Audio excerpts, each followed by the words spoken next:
ពីពីថាអគុណដល់លោកទាំងពីរពីគុណលើប្រតិពីសម្រាប់ខ្ញុំគុណនេះគឺជាគុណមិនអាចកាត់ថ្លៃខ្ញុំមានថ្ងៃនេះដោយសារតែលោកទាំងពីរបទនេះចម្រៀងបទនេះខ្ញុំច្រៀងចេញពីចិត្តអារម្មណ៍ផុសពេញចង់អរគុណលោកទាំងពីរ Thank you Mama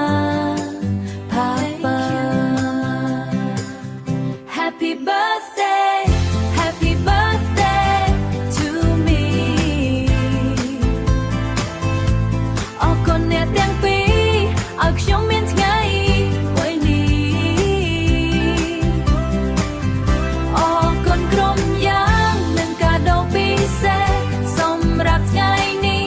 កាដូដ៏មានន័យកាដូដ៏មានន័យ